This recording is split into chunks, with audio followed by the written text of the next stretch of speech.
Hello, everybody. Good morning. Happy Thursday. It's Dave Neal, stand-up comic and host of Bachelor Nation News. We have an update for you guys. You might have already heard this on yesterday's Bachelor Rush Hour podcast. It was sort of a late-breaking story. I can't get to them all at once. I'm a one-man shop. But we have Bekah Martinez responding to the fan backlash that happened after she posted a photo of her kids playing with a rabbit, which, of course, is being farmed for human consumption. Well, I'm going to get to this right now. I tried to get to it in time on her Instagram, but it says the story is no longer available. So what I'm going to do is share with you guys a clip from my private membership-only content. This is what I do to make the podcast Bachelor Rush Hour. It is not always Bachelor content. It's entertainment news intertwined with Bachelor stories. Here's just a quick clip of it that leads into Bekah Martinez. Another story here on TMZ, licking ice cream, couple dragged for in-store shenanigans. I'll tell you what, you know what I mean? This is one way to kick the habit of eating ice cream, but first of all, who's buying ice cream that's not properly sealed? So this video goes viral. Okay, so if you want to catch all that stuff, you can go check it out on Bachelor Rush Hour, the podcast, or watch it privately on Patreon. But after this conversation happened, I was discussing the Bekah story, not realizing how unfortunate it was that she actually is having people call CPS Child Protective Services, or at least threatening to call CPS because she's raising farm animals and letting the kids touch them. Look, it just seems like a personal issue to me. Problematic and concerning just because you don't vibe with their style. So people apparently started calling. All right, so then we get to it, and I just wanted to share what she had to say about this. She said, obviously, I enjoy stirring things up, but I'm always legitimately shocked by how far people take it, and I guess I shouldn't be surprised anymore. So she has a response to that. Again, this has all been deleted, so I wanted to share it with you guys right here because it's been deleted. It only lasts, obviously, it only lasts 24 hours, so we just lost it, but here it is for you to say. Hurt me or hurt my feelings anymore. I think it just really does surprise me and makes me sad because I do expect people to be like, what? No, don't eat the rabbits. Yes, that is part of me. You know, I enjoy people's reactions. I just do genuinely get surprised. Yeah, you can be a shit stirrer. You can enjoy riling people up and still expect them to not call Child Protective Services when it's not that type of situation.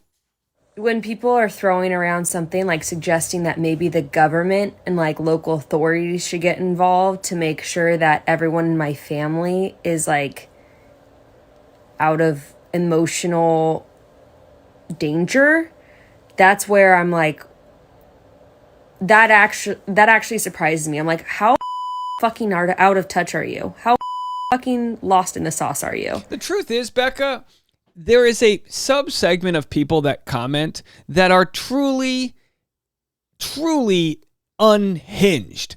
And to think that an unhinged person can call CPS and call you because you put your kids, you can deal with whatever consequences come from having kids raised in the influencer world. Maybe it'll give them some sort of complex or whatever, but she seems like a good mom, folks.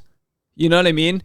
And culturally speaking, if you're a vegetarian or vegan, that's not a reason to call CPS because her kid's playing with its food before it's cooked. I literally spend hours every month as an advocate for children in foster care. And I can tell you, kids playing with animals in their backyard that they're going to butcher later on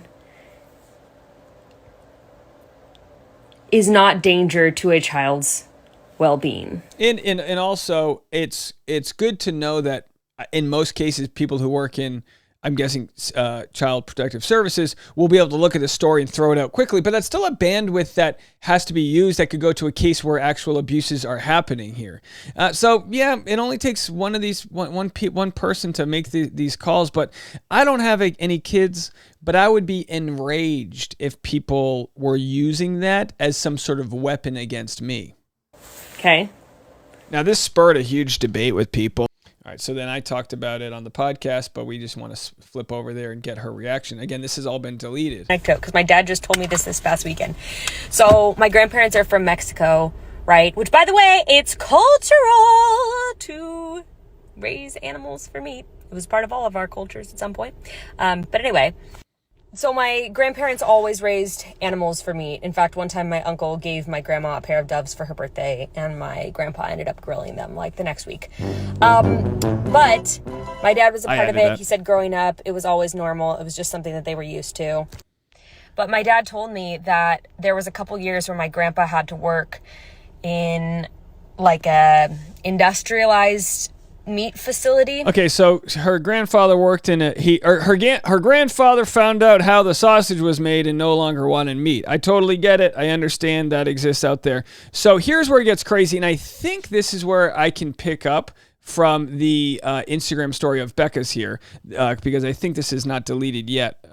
But someone says the crazy thing is, too, you see people like Ballerina Farms doing this exact same thing, raising meat animals, and her kids are involved and know the animals, but because of their money and lifestyle, no one says a thing. Look, yeah, so again, these issues, they exist. But of course, whenever a toxic fan base, or at least a portion of it, it's not everybody, but when they go so far as to call a program, that is just wild. I mean, it almost should be a criminal act. I mean, if someone calls on Bekah without any sort of real evidence of abuse, that should be something that you then look at the person who called. It's almost like calling 911 when it's not an emergency. So Bekah had posted this. I just learned that Wheelchair Rapunzel has had DCFS called on her multiple times since her baby was born, all spurned by online groups who find her problematic. I've had similar groups try to attack my income and my family as well. Harassment from online communities has real impacts, and it is not and never will be justice. I don't care how problematic somebody is. Yeah, nothing Bekah did, in my opinion, I'm just a recap channel, I just provide my commentary, nothing Bekah did in this instance was deserving of any threats to call Child Protective Services. And if you think I'm wrong, leave a comment. She then posted, I don't think people understand how traumatizing it is for a child and their family to be investigated by CPS. Removing a child from their parents is one of the most traumatizing things you could do to a kid and should only be used for real immediate danger. People don't realize you're placing a baby, toddler, young kid, etc. with strangers. Kids in foster care don't end up in some magical castle where they're perfectly cared for. Sometimes they end up with more physical, psychological, sexual abuse than the situation they were removed from. Children in foster care are so vulnerable. Reporting a family or even suggesting someone's kids should be placed in that system should only happen when there are actual signs of serious abuse or harm. As I said before, yeah, if you see Bekah Martinez smoking weed, blowing it in the kid's face, driving down the road with no seatbelt on, with the kid in her hand, that's an actual dangerous situation. That's not what we're talking about here. Not what we're talking about. And look, and again, what I'm about to relate this to really has no bearing other than I'm just going to add this to the end of this video because I have to find a home for other content. But audiences can be a little trippy. And I'm not one to kiss ass. I appreciate everyone who appreciates me. I appreciate the support that's out there. But, you know, there is a comment section and it does invite people to really share their opinions. So here's an opinion that I had for you guys that was pretty interesting. So I shared this quick clip of my next episode of Driving with Dave. Bachelor, Bachelorette who is like loved by everyone is probably not that authentic because... So this is just a 3-camera setup of me interviewing Katie Thurston. I've done Reality Steve, Susie Evans, and now Katie T. Thurston. I don't know what her middle name is, but I've got a GoPro set up on the dashboard and I have 2 cameras on the side and then I have a microphone and we're just having a conversation. You know, little GoPro cameras, they're just like that. Some people have them for security cameras on their car, like they just exist. They're not in the way of any line of sight or anything like that. So I get this comment from somebody, and they've been redacted because I'm not here to shame anybody. They might be a supportive audience member, but they said texting and driving is illegal. Filming and driving should be also. You could kill someone, and if your brain is really thinking about the conversation you are having, it isn't focusing on the road, and it's weird. So my response, it's always good to respond with less words than the person had, was, so if I'm talking to someone on the road, that should be illegal?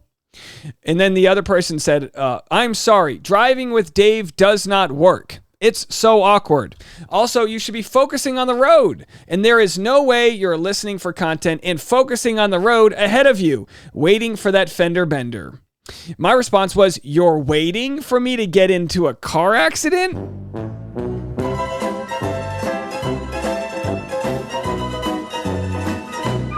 That's odd, isn't it?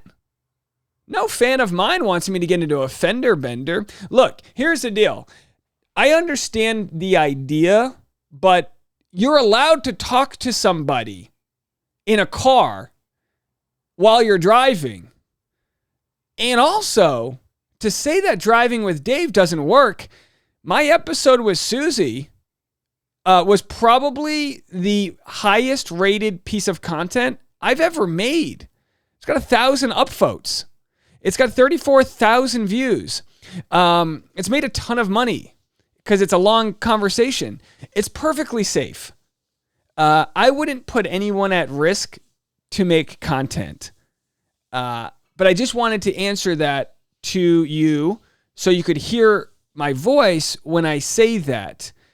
If you feel like it should be illegal to have GoPro cameras on your car windows while you drive, I guess you should take that up with your local officials. I don't know who would be the person to pass that law, but in the meantime, I'm going to run my business in the way that I think is going to be good for me in the safest and most effective and loving way possible. All right, folks, let me know what you guys think about Bekah responding to fan backlash. Friday, tomorrow, we will have the audio of my conversation with Katie Thurston on the Bachelor Rush Hour podcast. Make sure to subscribe to that right now. We'll have a fresh episode out this afternoon as well. And then over the weekend, I'll have the YouTube version if you want to go watch that. Plus, we'll have other clips on Instagram. You can tag anybody when you watch Driving with Dave that you want me to interview. Maybe Rachel Recchia, maybe, I don't know, Becca Kufrin, Bekah Martinez, whoever. If you want them to be part of the program, tag them and we'll see what we can do. All right, more content coming your way right after this.